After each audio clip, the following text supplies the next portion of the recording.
أشهد أن عليا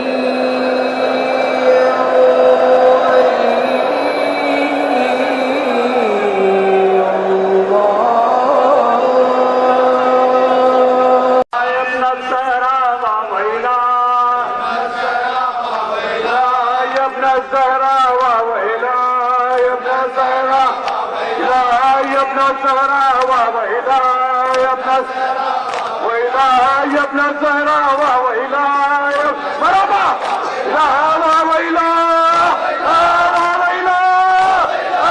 لهذا وما كنا لنهتدي لولا أن هدانا الله لقد جاءت رسل ربنا بالحق ثم الصلاة والسلام والتحية والإكرام على رسول الأنام محمد وآله البرة الكرام لا سيما ابن عمه علي عليه السلام الذي نصبه علما للإسلام ورفعه لكسر الأصنام وجازم أعناق النواسب اللام عليه وعلى شيعته الصلاة والسلام. اللهم كن لوليك الحجة بن الحسن صلواتك عليه وعلى آبائه في هذه الساعة وفي كل ساعة وليا وحافظا وقائدا وناصرا ودليلا وعينا حتى تسكنه أرضك طوعا وتمتعه فيها طويلا.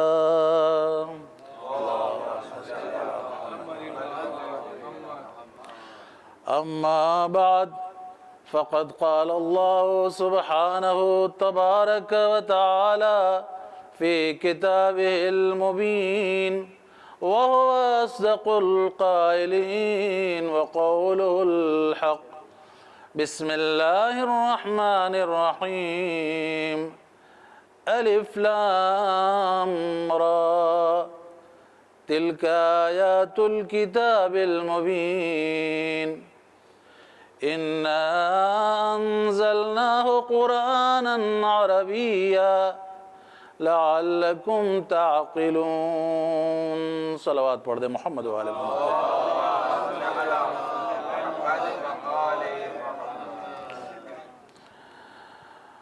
عزیزان گرامی، قرآن کریم ایک عظیم الشان کتاب، جس کتاب کا کوئی جواب نہیں. ایسی کتاب ہے جو لاجواب ہے، بے نظیر ہے، اور جس کے لیے خود قرآن کریم نے یہ چیلنج دیا ہے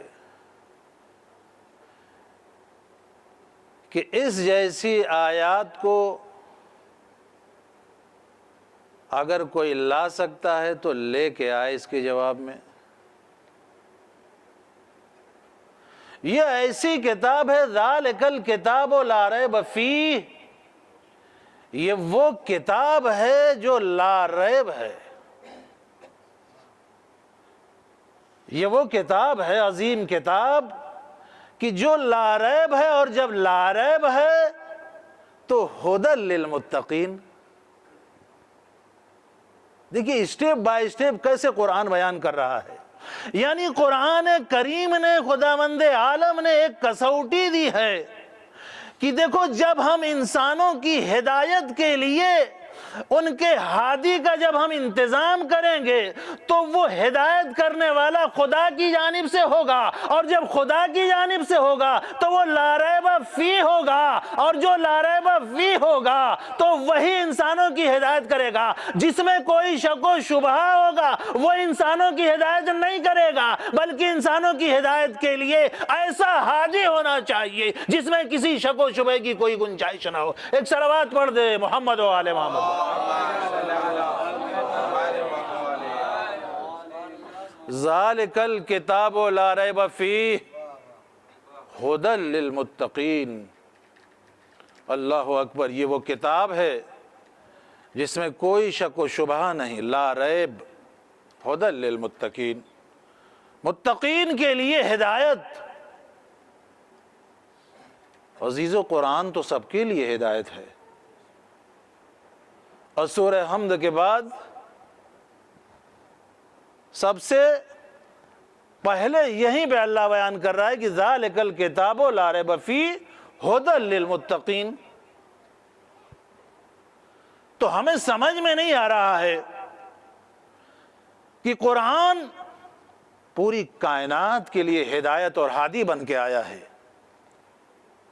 اور یہاں پہ سب سے پہلے اعلان ہو رہا ہے کہ ھدی للمتقین، یہ متقین کی ہدایت کرے گا، متقین کی ہدایت کرے گا۔ تو عزیزان گرامی، اس میں کوئی شک نہیں ہے کہ قرآن پوری کائنات کے لیے ہدایت بن کے آیا، سب کی ہدایت کرتا ہے، اور یہی وہ قرآن ہے جو ہدایت بھی کرتا ہے اور گمراہ بھی کرتا ہے۔ اسی قرآن کے ذریعے سے ہدایت بھی پاتے ہیں، اسی قرآن کے ذریعے سے گمراہ بھی ہوتے ہیں۔ ہدایت کس کو ملے گی؟ ذالک الکتاب لا ریب فیہ ھدی للمتقین، ہدایت اس کو ملے گی جو متقین ہوں گے۔ گمراہ کون ہوگا؟ جو کافرین اور جاہدین ہوں گے، جو منکرین ہوں گے۔ ایک صلوات پڑھ دے محمد و آل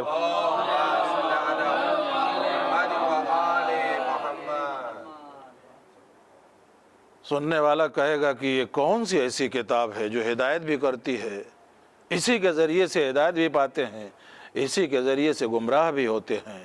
جن کے دلوں میں مرض ہوتا ہے تو وہ مرض، گمراہی کا مرض، فساد کا مرض، جرم و جنایت کا مرض، اگر اس کا علاج نہ ہو تو وہ مرض بڑھتا جاتا ہے، بڑھتا جاتا ہے، اور جیسے جیسے وہ مرض بڑھتا جاتا ہے راہ راست سے ہٹتے جاتے ہیں، جیسے جیسے فاصلہ ہوتا جاتا ہے وہ فاصلہ اتنا دور ہو جاتا ہے کہ اب قرآن کریم آ کے یہ ارشاد فرمائے گا کہ اب ان کے دل و دماغ بہرے گندے گونگے ہو گئے ہیں، اب یہ ہدایت کے قابل نہیں ہیں۔ اے رسول، اگر ان کے لیے تم نے 70 مرتبہ بھی استغفار کیا، لن یقبل اللہ کبھی تمہاری توبہ کو ان کے حق میں قبول نہیں کرے گا۔ کیوں؟ اس لیے کہ یہ حق سے گمراہ ہو چکے ہیں، ان کے دلوں میں مرض اس طرح سے جگہ بنا لی ہے کہ اب یہ گمراہی سے ہدایت کی طرف آنے والے نہیں ہیں۔ اللہ کا رسول بھی توبہ کرے، ان کے لیے استغفار کرے، قابل قبول نہیں ہے۔ صلوات پڑھ دے محمد و آلہ۔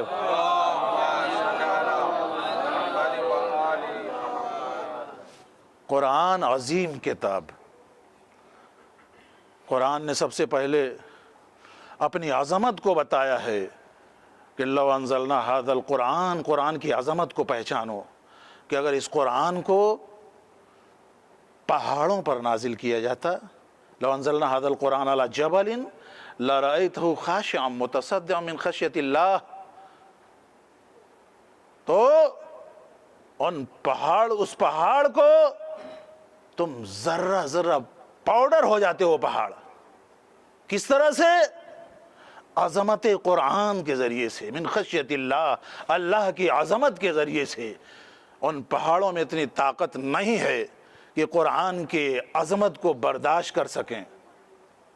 یہ قرآن قلب رسول کی عظمت کو بتا رہا ہے کہ دیکھو یہ قرآن جو قلب رسول پر نازل کیا گیا ہے اتنا عظیم دل ہے کہ وہ دل ہے کہ اگر یہ قرآن پہاڑ پر نازل ہوتا تو وہ پہاڑ ریزہ ریزہ ہو جاتے، اور قلب رسول پر نازل ہو کے یہی قرآن نے قلب رسول کو اتنا سہارا دیا ہے کہ یہ وہ پہاڑ جو ریزہ ریزہ ہو جاتے اگر اسی قرآن کے ذریعے سے لو سیرت بہ الجبال، اگر اس قرآن کے ذریعے سے پہاڑوں کو چلایا جائے، لو کلم بہ الموتى، اگر مردوں سے اس قرآن کے ذریعے سے گفتگو کی جائے تو وہ پہاڑ اپنی جگہ چھوڑ دیں گے، مردے گفتگو کریں گے۔ تو یہ کون گفتگو کرے گا، یہ کون پہاڑوں کو چلائے گا؟ جب عظمت رسول کو ہم نے پہچان لیا تو کیا دیکھا کہ رسول نے ایک اشارہ کیا،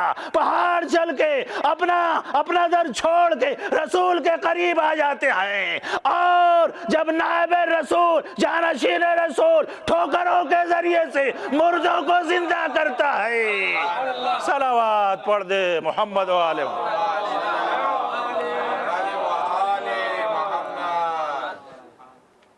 تو یہ قرآن ہے جس کے ذریعے سے لو کلم بہ الموتى، مردوں سے بات کی جائے تو مردے بات کریں گے۔ یہ وہ عظیم قرآن ہے جس قرآن کی عظمت کو پہچانوانے کے لیے اللہ نے اس قرآن کو ایسے معاشرے میں، ایسے ماحول میں نازل کیا۔ اتنی عظیم کتاب، اتنا عظیم معجزہ کہ تمام انبیاء ما سلف کے معجزات اس اپنے زمانے سے مخصوص، محدود، معین، لیکن ہمارے رسول کا یہ زندہ معجزہ کل بھی زندہ تھا، آج بھی زندہ ہے اور کل بھی زندہ رہے گا۔ کیوں؟ اس لیے کہ رسول کی رسالت کل بھی تھی، آج بھی ہے، قیامت تک رہے گی، امامت کے سلسلے کے ذریعے سے قیامت تک رہے گی۔ عزیزو، یہ وہ رسول ہے جس نے بتایا ہے کہ دیکھو اب آخری رسول، اس کے بعد کوئی رسول نہیں آئے گا، لیکن رسول ہمارے درمیان سے جب جا رہے ہیں تو اب رسول کے بعد اس رسالت کے انتظامات کو کون سنبھالے گا؟ عزیزو، تو اللہ کی طرف سے رسول نے یہ انتظام کیا کہ دیکھو اب اس کے بعد رسالت کا سلسلہ جو منقطع ہوگا تو یہاں سے امامت کا سلسلہ شروع ہوگا۔ یا علی انت منی بمنزلت ہارون من موسیٰ الا انہو لا نبی بعدی علی، تمہاری مثال، تمہارا منصب، تمہارا مرتبہ، تمہاری منزلت میرے نزدیک ایسے ہی ہے جیسے موسیٰ کے نزدیک ہارون کی منزلت تھی، ہارون کا مقام تھا۔ بس مجھ میں اور موسیٰ میں فرق اتنا ہے، موسیٰ کے بعد انبیاء تھے، نبی تھے، میرے بعد کوئی نبی نہیں ہے، میرے بعد علی ہے، اولاد علی ہیں۔ اب میرے بعد تم علی اس رسالت کے پیغام کو پہنچاؤ گے۔ صلوات پڑھ دے محمد و آل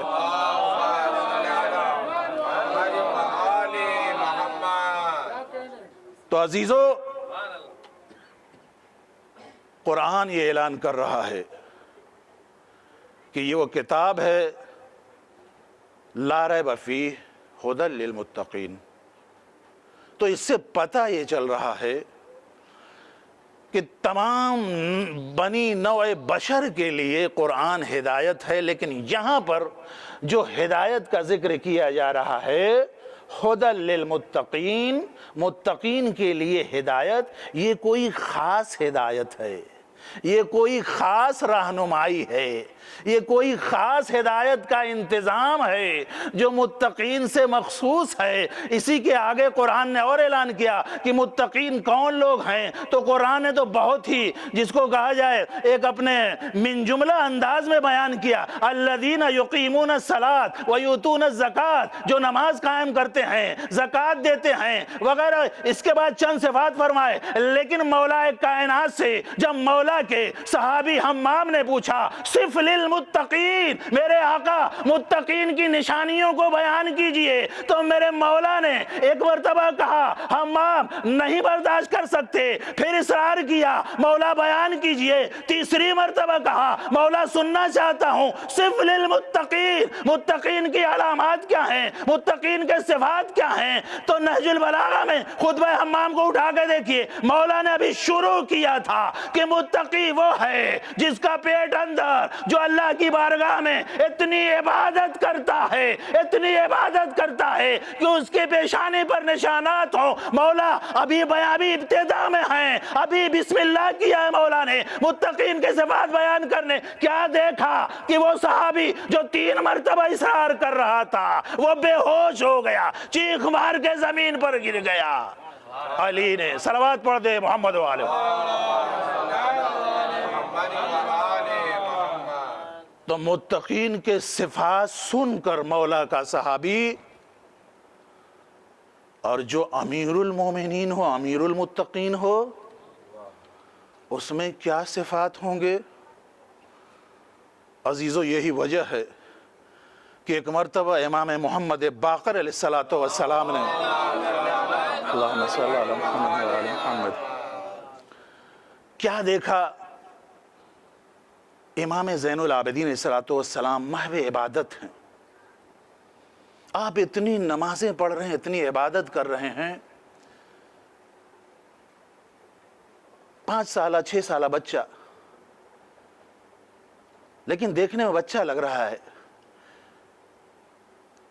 امام نے انتظار کیا، مولا زین العابدین سجدے میں گئے، انتظار کر رہے ہیں 5ویں امام کہ بابا سر اٹھاتے ہیں تو سوال کرتے ہیں، انتظار انتظار انتظار، اتنا انتظار کہ ایسا محسوس ہوا کہ مولا زین العابدین علیہ السلام کی حرکات بند، سکنات بند، احساس ہوا کہ اب امام ایک مرتبہ جب حرکت دی، 5ویں امام نے بابا کو، اور باپ نے سر سجدے سے اٹھایا ہے تو سوال کیا روتے ہوئے، گردن جھکا کہ بابا آپ اتنی عبادت کر رہے ہیں، اللہ اکبر، ایسا لگ رہا ہے کہ آپ دنیا سے گزر گئے۔ مولا کی آنکھوں میں آنسو، چوتھے امام زین العابدین علیہ السلام ایک مرتبہ کہا بیٹا جاؤ صحیفہ اٹھا کے لے کے آؤ۔ جب 5ویں امام محمد باقر علیہ السلام صحیفہ اٹھا کے لے کے آتے ہیں اور چوتھے امام نے صحیفہ کو کھولا ہے اور کہا بیٹا دیکھو یہ تو تم نے اپنے باپ کی عبادت کو دیکھا ہے، اگر اپنے جد کی عبادت علی مرتضیٰ کی عبادت کو دیکھتے تو پھر اس وقت تم کیا احساس کرتے، پھر کیا کہتے؟ عزیزو مولا کائنات کی عبادت، رب سے گفتگو کرنے میں جب محو ہو جاتے تھے، مشغول ہو جاتے تھے، بہت مشہور واقعہ ہے، صاحبان علم و فہم ہیں، صرف اشارہ کافی ہے، کہتے ہیں کہ ایک جنگ مولا کائنات کے پیر میں تیر لگا ہے اور شدید زخمی ہیں، یہ ہوا کہ یہ تیر بہت ہی دردناک ہے، اس تیر کو نکالا کیسے جائے، اس تیر کو کیسے نکالا جائے؟ تو مشورہ یہ طے پایا کہ جب مولا علی محراب علی اور محراب علویت میں جب مشغول عبادت علی ہوں تو اس وقت اس تیر کو نکالا جائے۔ عزیزو مولا کائنات محراب عبادت علی کی عبادت میں مشغول ہوا، تیر کو نکالا گیا، پتہ بھی نہ چلا۔ بہت سارے یہ اشکال کرتے ہیں، اعتراض کرتے ہیں کہ یہ کیسے ہو سکتا ہے کہ تیر نکال لیا جائے اور مولا کو پتہ نہ چلے؟ تو ان مریض دلوں کے لیے، ان مریض اذہان کے لیے قرآن نے بڑھ کے اشارہ، مولا نے خود اشارہ دیا ہے، معصومین نے بتایا اس جواب کو۔ معصومین سے جب پوچھا گیا کہ یہ کیسے ہو سکتا ہے کہ علی کے پیروں سے تیر نکال لیا جائے اور تیر کا نکلنا مولا کو احساس بھی نہ ہو، کہا تم نے سورہ یوسف نہیں پڑھا؟ کہا مولا کیوں نہیں پڑھا ہے؟ کہا کیسے کیا ہوا؟ کہا وہاں پر جب ایک مادی محبت کے لیے یوسف کو جب گزارا جائے اس وقت کہا گیا تھا کہ ایک چاقو اور پھل دیا گیا عورتوں کو، عورتوں نے جب جمال یوسف کو احساس کیا، یوسف کو کے جمال کو دیکھتی رہ گئی، پھل کاٹنے کے بجائے اپنی انگلیوں کو کاٹ لیا۔ قطعنا ایدیہن، سب نے اپنے انگلیوں کو، ہاتھوں کو کاٹ دیا۔ اللہ اکبر! وہ علی جو محو دیدار علی ہو، اللہ کی عبادت میں مشغول ہو، حقیقی محبت اس کی طرف مجلوب ہو جائے، جب مجذوب ہو جائے اس علی کے پیروں سے تیر نکال لیا جائے تو کیوں کر پتا چلے گا؟ ایک صلوات پڑھ دے محمد۔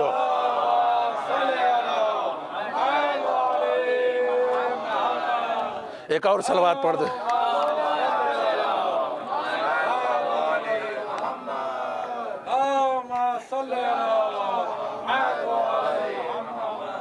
تو یہ قرآن کے معجزات ہیں۔ اہل بیت اطہار نے قرآن کی تفسیر اپنے اعمال و افعال کے ذریعے سے کی ہے۔ الف لام میم الف لام را تلک آیات الکتاب المبین،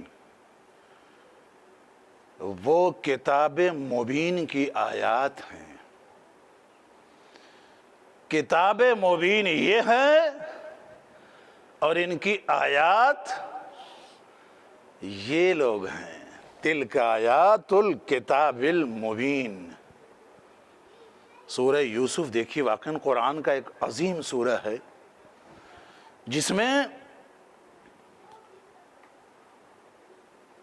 کتاب مبین اس کے لیے کہا گیا۔ کتاب مبین دیکھیے کہتے ہیں اس کو کہ جو واضح اور روشن کتاب ہے، یعنی ما ورائے طبیعت کو قرآن کریم ایسے آسان الفاظ میں اور ایسے بہترین بیان میں لوگوں کے سامنے پیش کر دے کہ یہ لوگوں کی محسوساتی نظریں اور لوگوں کے محسوسات میں اچھی طرح سے اتر جائے۔ اس کو کتاب مبین کہتے ہیں، اچھی طرح سے سمجھ میں آ جائے فوراً۔ کس کو سمجھانے کے لیے آیا ہے؟ اِنَّا أَنزَلْنَاهُ قُرْآنًا عَرَبِيًّا لَعَلَّكُمْ تعقلون۔ ہم نے اس قرآن کو عربی زبان میں نازل کیا ہے، شاید تم لوگوں کو شاید تعقل آ جائے، تدبر آ جائے، تفکر آ جائے، سوچنے کا طریقہ آ جائے، عقل سے کام لو۔ تو عزیزو، قرآن کریم نے ایسے چیلنج کیے ہیں اور ایسے وقت میں یہ اللہ کی کتاب آئی ہے، ایسے لوگوں کے درمیان یہ کتاب آئی ہے کہ جس زمانے میں تعلیم و تعلم کا رواج نہیں تھا، جس وقت کوئی تہذیب نہیں تھی، جس وقت تمدن کا جنازہ نکل چکا تھا، عرب کے بدو ماحول میں قرآن کا نزول یہ اور بات ہے کہ اس وقت فصاحت و بلاغت اشعار کی صورت میں جاری تھی، لیکن اس وقت ماحول یہ تھا کہ لوگ پڑھنا لکھنا نہیں جانتے تھے، تہذیب و تمدن نہیں تھا۔ اس عدم تہذیب و تمدن کے زمانے میں، عدم تعلیم و تعلم کے زمانے میں اتنی عظیم کتاب آ رہی ہے اور جس نے تعقل اور تدبر کی طرف دعوت دی ہے انسانیت کو، اور اس کتاب کا لانے والا بھی امی ہے۔ امی کو لغت عرب میں طلاب کرام ہیں، علماء اعظام ہیں، بہت اچھی طرح جانتے ہیں، اور عرب کا ماحول ہے کہ امی کہا جاتا ہے اسے جو پڑھنا لکھنا نہ جانتا ہو، ان پڑھ، رسول گرامی اسلام سے ہٹ کے۔ تو ان کے درمیان، ان ان پڑھوں کے درمیان میں یہ ایک عظیم علمی کتاب، اتنا بڑا سرمایہ ان کے درمیان میں آیا ہے، اس کے ذریعے سے آیا ہے جو امی ہے۔ ان کے درمیان وہ کبھی پڑھا نہیں ہے، وہ وہاں سے پڑھایا گیا ہے، وہ وہاں سے پڑھ کے آیا ہے۔ گویا یہاں پر بھی اللہ نے ایک معیار دے دیا ہے کہ جب ہم کسی ہادی کو بھیجیں گے تو ہم امی تمہارے درمیان وہ کہلائے گا، لیکن ہم اسے پڑھا کے بھیجیں گے، ہم اسے سکھا کے بھیجیں گے۔ جو تمہیں سکھائے گا، جو تمہیں پڑھائے گا، ہمارا پڑھایا ہوا، ہمارا سکھایا ہوا جب تمہیں پڑھائے گا تو لعلکم تعقلون، شاید تم سوچ سکو، تم فکر کر سکو، شاید تمہیں عقل آ جائے۔ ایک صلوات پڑھ دے محمد و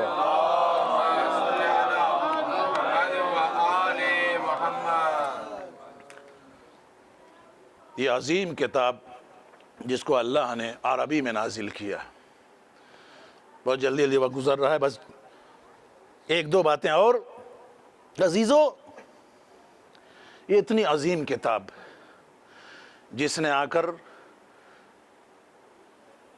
تعلیم کی بنیاد رکھی، تعلیم و تعلم، تمدن، تربیت، ایک ایسا ماحول پیدا کیا عرب کے ان جاہل اور بدو لوگوں میں، اور ایسی تربیت کی رسول گرامی اسلام نے اس وقت کے لوگوں کی کہ دیکھتے ہی دیکھتے ایسے پروانے رسالت کے درمیان جمع ہو گئے ارد گرد کہ ان میں سے کوئی ابو ذر کہلانے لگا، کوئی سلمان کہلانے لگا، کیا کہنا، ایسے ایسے صحابہ جن کی مثال نہیں ملتی واقعا۔ عزیزو، رسول گرامی اسلام نے اس کے بعد آئیے دیکھیے آگے بڑھ کے آیت جو کہہ رہی کہ نحن نقص احسن القصص، سورہ یوسف کے لیے احسن القصص کہا گیا ہے، بہترین داستانوں میں سے ایک داستان۔ احسن، احسن یعنی ایسا لگ رہا ہے کہ اس سے اچھی کوئی داستان ہے ہی نہیں ہے، یا ان تمام اچھی داستانوں میں سے، قصوں میں سے یہ ایک قصہ ہے جو احسن ہے۔ تو داستانیں جناب یوسف علیہ السلام دیکھیے، اس میں کتنے مسائل کو اللہ نے حل کر دیا ہے۔ بیٹے کی باپ سے دوری، باپ کی شفقت، باپ کا رونا، اور کتنی باتیں سمجھ لیجئے، روتے روتے آنکھوں کا سفید ہو جانا، آنکھیں سفید ہو گئیں۔ تو ایک مسئلہ جو آج بہت زیادہ یہ ہم پہ اعتراض کیا جاتا ہے کہ تم علم کو سلام کر رہے ہو، بوسہ دے رہے ہو، زری کو بوسہ دے رہے ہو، زری کو سلام کر رہے ہو، زری کو چوم رہے ہو، یہ لوہا ہے، لکڑی ہے، علم کا پٹ کا کپڑا ہے، اس سے کیا ملے گا؟ ہم کہتے ہیں جاؤ قرآن جا کے پڑھو، تم ہی تو کل دعویٰ یہ کر رہے تھے حسبنا کتاب اللہ، ہمارے لیے اللہ کی کتاب کافی ہے۔ آخر اللہ کی کتاب کیسے کافی ہوئی؟ تم نے قرآن کو پڑھا نہیں۔ قرآن نے یہی تو اعلان کیا ہے کہ جب جناب یعقوب علیہ السلام ان کی آنکھیں سفید ہو گئی، روشنائی چلی گئی ہے، تو جناب یوسف نے یہ نسخہ دیا ہے کہ میری قمیص کو لے جا کے میرے باپ کی آنکھوں پر ڈال دو، اس وقت یہ آنکھ کی بینائی لوٹ آئے گی۔ تو عزیزو، یہی تو ہم کہتے ہیں کہ اگر ہماری بینائی چلی گئی ہے، علم کے پٹکے کو چوم لو، آنکھوں سے لگا لو، اگر نہ بینا ہو، بینا ہو جاؤ گے۔ صلوات پڑھ دے محمد و آلہ۔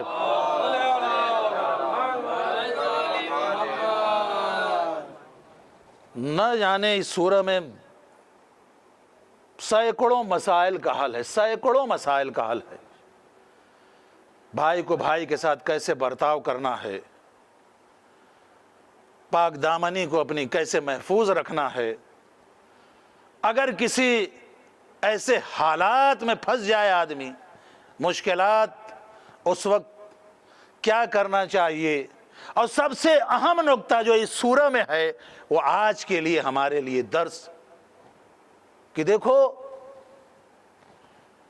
اللہ کے صالح بندے اس کائنات کی باغ ڈور اپنے ہاتھ میں رکھتے ہیں۔ جناب یوسف جب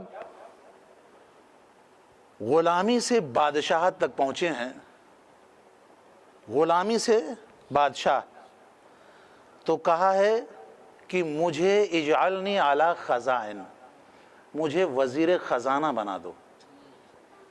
خزانہ سمجھ رہے ہیں، ساری قدرت اسی خزانے میں ہوتی ہے، اگر پیسہ نہ ہو تو حکومت۔ تو جناب یوسف کو وہ منصب دے دیا گیا۔ جناب یوسف نے حکومت کو کیسے چلایا، کیسے چلانا ہے، ساری کیفیات، تدبیرات، تعقلات، تمام چیزوں کا حل اسی میں ہے۔ خشک سالی ہو تو کیسے، فراوان ہو دولت تو اس کو کیسے اس کا یوز ہو، استعمال ہو، یہ تمام مسائل کا حل اسی ایک سورہ میں۔ تو عزیزو یہ ہمارے اور آپ کے لیے درس ہے۔ یہی تو روایات میں ہے کہ العلماء ورثۃ الانبیاء، علماء کیا ہیں؟ انبیاء کے وارث ہیں۔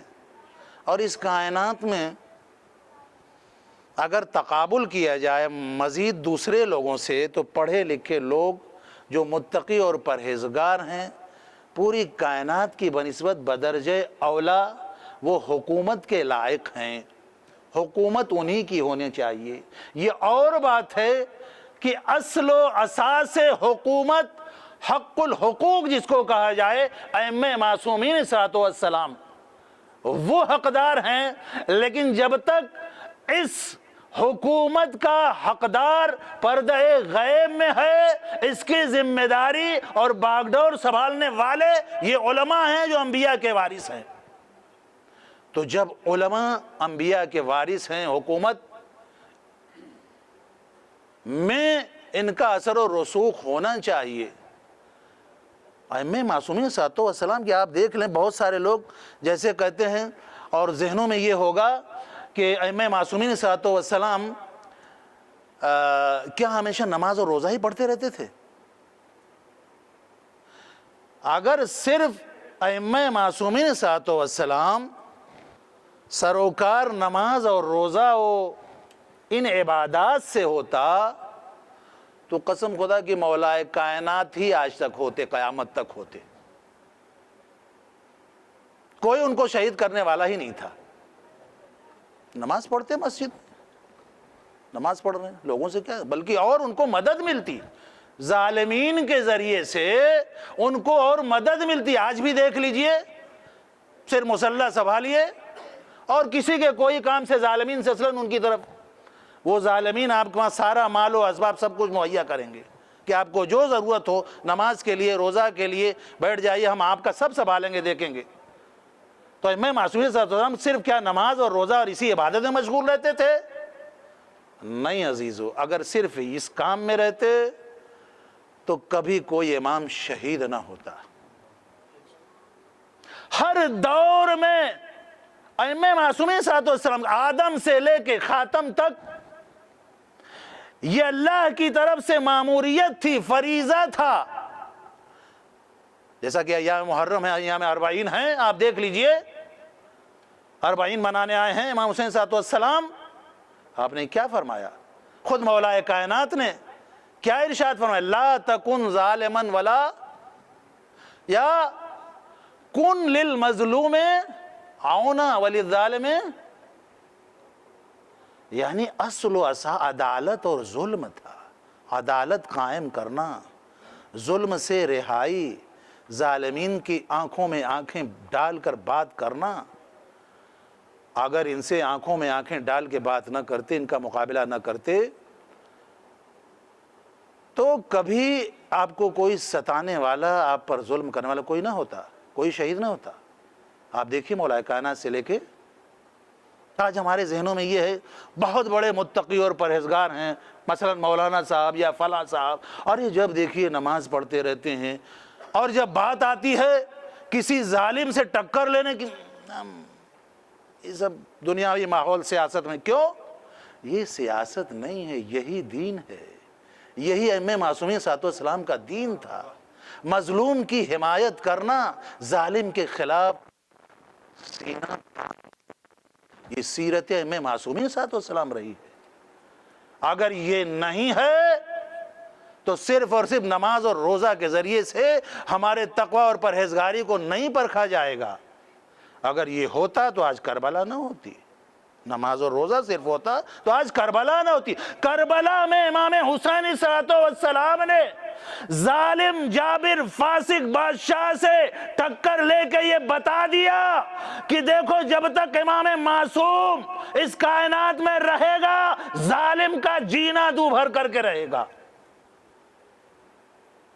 تو عزیزو، ہم ان کے تابعدار ہیں، ہم ان کی پیروی کرنے والے ہیں، جس سے جو ہو سکے، جس طرح بھی ہو سکے، مظلوم کی حمایت واجب ہے، ظالم سے لڑنا، ظالم کے خلاف بولنا ضروری ہے، یہی سیرت رہی ہے۔ اور ہر دور میں ظلم رہا ہے، مظلومین رہے ہیں، اپنے کو ہمارے لیے کوئی تیسرا راستہ نہیں ہے، یا کربلا یا حسین یا یزید۔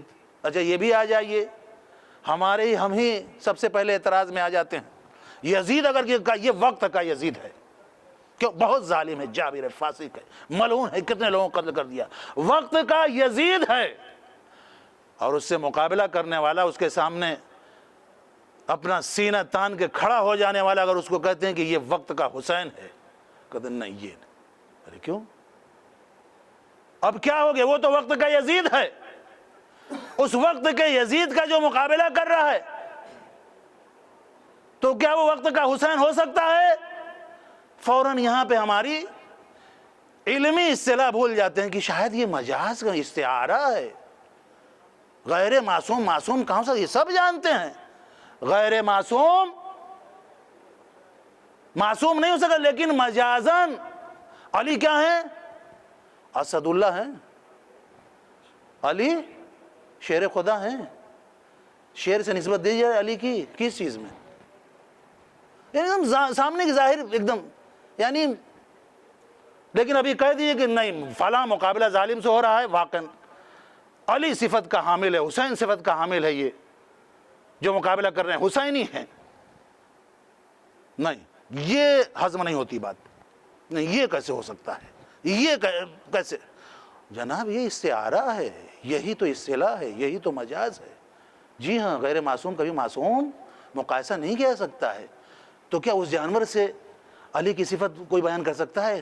شیر خدا، شیر یعنی بہادری، شیر میں جو شجاعت ہے، بہادری ہے، صلابت ہے، مردانگی ہے، طاقت ہے، وہ علی کی طرف نسبت دی جا رہی ہے کہ علی شیر ہیں، تو یہاں کیوں نہیں اعتراض ہوتا؟ ارے یہ کیسے ہو سکتا ہے علی کی نسبت ایک؟ تو فوراً اگر نہیں، علی شیر یعنی اس میں جو بہادری ہے اس سے نسبت دی جا رہی ہے، استعارتاً کہا جا رہا ہے، مجازاً کہا جا رہا ہے، یہ قاعدہ ہے، ہر زبان کا قاعدہ ہے، ہر جگہ کا قاعدہ ہے، ہر لینگویج کا قاعدہ ہے، ہر ماحول کا یہ قاعدہ ہے کہ جو بھی بہادر ہوتا ہے اس میں وہاں پہ اس کو شیر کہا جاتا ہے، اس کو وہاں کا مرد کہا جاتا ہے۔ لیکن جب اعتراضات ہم نے سنے، نہیں یہ کیسے ہو سکتا ہے؟ جی ہاں، کیوں نہیں ہو سکتا ہے؟ وقت کا مسلم ہے، اگر کسی کو کہہ دیا یہ کیسے ہو سکتا ہے؟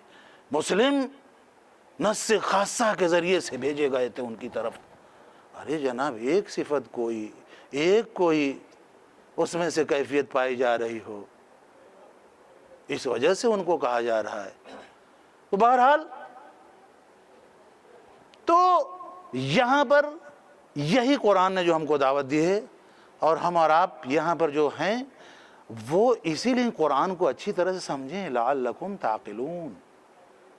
افلا یتدبرون القرآن، قرآن میں تدبر ہو، تفکر ہو، نظر ہو، تعقل ہو، یہی سب چیزیں ہیں جو قرآن نے ہر موڑ پر، ہمارے وہاں اندھی تقلید نہیں ہے، ہمارے وہاں تدبر ہے، تعقل ہے۔ تو جب اس تدبر اور تعقل میں اور اس کے عمق میں جائیں گے تو یہیں پر ایک لفظ جو بہت ہی بدنام ہو چکا ہے، برا لگتا ہے، سیاست۔ علماء سے کیا تعلق ہے سیاست کا؟ کیوں؟ مگر علماء ورثۃ الانبیاء نہیں ہیں، انبیاء کے وارث نہیں ہیں، انبیاء کے پیروکار نہیں ہیں، ائمہ معصومین صلی اللہ علیہ وسلم کے پیروکار نہیں ہیں۔ خود ائمہ معصومین صلی اللہ علیہ وسلم آپ دیکھ لیجئے، زیارت جامعہ کبیرہ میں سیاست العباد کہا گیا ہے، سیاست العباد، بندوں کے سیاست گزار، چاہنے والوں کے سیاست گزار۔ چاہنے والے میں نے مخصوص کر دیا، عباد ہے، اللہ کے بندوں کی سیاست ان کے ہاتھوں میں ہے۔ سیاست، تدبیر، تعقل، ہر مسئلے کا حل غور و فکر کے ذریعے، تعقل کے ذریعے، تدبر کے ذریعے کس کے ہاتھ میں ہونا چاہیے؟ جو ہادی ہیں، جو رہبر ہیں۔ اصل سیاست سیاست العباد۔ امام حسن عسکری صلی اللہ علیہ وسلم نے، صلوات پڑھتے محمد و آل محمد پر، دیکھیے واقعاً کیا خوب امام حسن عسکری صلی اللہ علیہ وسلم نے اس کی بنیاد گزاری کی ہے۔ آپ کہتے ہیں، یعنی سیاست کے ضمن میں بیان کر رہا ہوں کہ علامات المؤمن خمس، مومن کی علامتیں 5 ہیں، سب آپ کے ذہنوں میں ہوں گی۔ سجدہ کرنا مٹی پر، خاک شفا پر، زور سے بسم اللہ، نماز پڑھنا 50 51 رکعت، اور التختم بالیمین، انگوٹھی پہننا۔ اس میں سے ایک صفت جس کو امام، دیکھیے کوئی تناسب نہیں ہے صفات میں، انگوٹھی پہننا یہ ایک علامت، لیکن بہت آسان، بسم اللہ الرحمن الرحیم بلند آواز سے کہنا۔ لیکن اسی ضمن میں امام نے کتنی بڑی تدبیر کی ہے اس اختناق کے زمانے میں، جب زیارتوں سے روکا جا رہا تھا، زیارتوں سے منع کیا جا، تمام پابندیاں زیارتوں پہ تھی، اسی میں ایک علامت مومن یہ بھی بیان کر دی، زیارت الاربعین، 40 کی زیارت۔ عزیزو، 40 کی زیارت کے لیے علی کی لاڈلی زینب نے بنیاد رکھی، امام حسن عسکری علیہ السلام نے اس کو پایہ تکمیل تک پہنچا کر علامات المومن میں بیان کر دیا کہ دیکھو جو بھی مومن ہوگا، لا الہ الا اللہ محمد رسول اللہ، علی کا قائل ہوگا، علی ولی اللہ، وہ زیارت المومن میں ایک زیارت، علامات مومن میں زیارت 40 ہے، زیارت 40 کو آئے گا۔ آج علامات المومن اس خطاب کو ہم اور آپ پورا کرنے کے لیے آئے ہیں، زیارت 40 کے لیے، جو علامات مومن میں سے اس انقلاب کو برپا کرنے والے امام حسن عسکری صلی اللہ علیہ وسلم ہے۔ کتنی دور رس نگاہیں ہیں مولا کی، کتنا بڑا انقلاب ہے آج کے اس آخری زمانے میں، زیارت 40۔ اللہ اکبر۔ بس عزیزو، اپنے مقصد پہ آ گیا میں۔ ایام 40 مولا کے اس فرمان پر عمل کرنے کے لیے ہم اور آپ جمع ہوئے ہیں۔ اللہ اکبر۔ ایام اسیری ہیں، اہل بیت اسحار، قیامت کا منظر ہے، سمجھ میں نہیں آتا ہے کربلا کی کس مصیبت کو بیان کیا جائے۔ اللہ اکبر۔ وہ سارا جب اسیروں کا قافلہ، ذاکر نے بیان کیا کہ جب اسیروں کا قافلہ دربار ابن زیاد میں پہنچا ہے، بس یہیں پہ بیان کیا ہے، اس مجلس میں مرزا شیرازی تشریف فرماتے، کہا بس ذاکر یہیں پہ روک لے۔ علی کی لاڈلی زینب دربار ابن زیاد میں وارد ہوئی، بقا ذاکر روک دے اپنی مصیبت کو بیان کرنا، یہیں پر مصائب روک دے، ابھی اس کا حق ادا نہیں ہوگا۔ اللہ اکبر، مرزا شیرازی اتنا رو رہے ہیں، ذاکر کو آگے بڑھنے نہیں دے رہے، کہا یہیں روک دو مجلس کو، اس جملے کا حق ادا ہو جائے۔ تڑپ تڑپ کے رو رہے ہیں، فریاد کر رہے ہیں، اے علی آپ کی بیٹی زینب، ارے دربار ابن زیاد میں اللہ اکبر کیسے وارد ہوئی ہوگی۔ اجرکم علی اللہ عزیزو، جب علی مولا کائنات اب صاحب غریب کی پیشانی پر جب ضربت لگی عزیزو، ارے میرا مولا جب بیت الشرف میں آیا ہے، اس وقت حسن اور حسین فریاد کرتے ہوئے آ رہے تھے، اے بابا چھوڑے جا رہے ہیں، اے بابا ہم یتیم ہو رہے ہیں۔ اس وقت علی نے تسلی دی، ہے میرے لال حسن صبر کرو، اس دنیا نے کسی کے ساتھ وفا نہ کی، اے میرے لال حسین اس مصیبت پر صبر کرنا، آہو بکا نہ کرنا، فریاد نہ کرنا، اس دنیا سے سب کو جانا ہے۔ بازیزو ایک آواز اور علی کے کانوں سے ٹکرائی، ارے بی بی زینب ارے باپ کی طرح سر و سینہ پیٹتے ہوئے آ رہے تھے، اے بابا اے بابا آپ کی زینب، میں اتنا سننا تھا، ابھی تک تو علی حسن اور حسین کو صبر کی تلقین دے رہے تھے، ارے زینب کے آنسوؤں کو دیکھ کر علی داڑے مار کر رو رہے، اے میری لال زینب، میں کہوں گا مولا اے مولا آپ زینب کو بھی صبر کی تلقین دیتے، کیوں میرے مولا رونے لگے؟ ارے کیا کربلا یاد آ گیا، کیا دربار یزید آ گیا یاد، کیا بازار کوفہ و شام یاد آ گیا۔ اجرکم علی اللہ، ارے قیامت کے مناظر تھے آزادارو، تاریخ میں دو فاطمہ گزری ہے، ایک فاطمہ مدینے میں تھی جو 18 سال میں بوڑھی ہو گئی، ارے ایک فاطمہ کربلا کے میدان میں تھی جو 4 سال میں کمر پکڑ کے چل رہی تھی، باپ کا لاشا ڈھونڈ رہی تھی، بابا ارے بابا ذرا دیکھو میرے کان کی لبیں پھٹ گئی ہے، خون جاری ہے، اے بابا یہ کرتا جو پہنایا تھا آگ لگ گئی ہے، کوئی بجھانے والا نہیں، کوئی آواز نہیں، ایک مرتبہ سکینہ نے ایک آواز سنے، الیہ الیہ یا بنیہ، میرے لال ادھر آؤ، اے سکینہ تمہارا بابا ادھر ہے۔ سکینہ نے ارے باپ کے لاشے پر اپنے کو گرا دیا، اے بابا سکینہ کو اپنے سینے پر سلاتے تھے، اے بابا تمہیں چین ملتا تھا، تمہیں سکون ملتا تھا، آج سکینہ خود سے سونے آ گئی، اے بابا گردن کٹا کے سکون سے سو گئے، بابا سکینہ حیران و پریشان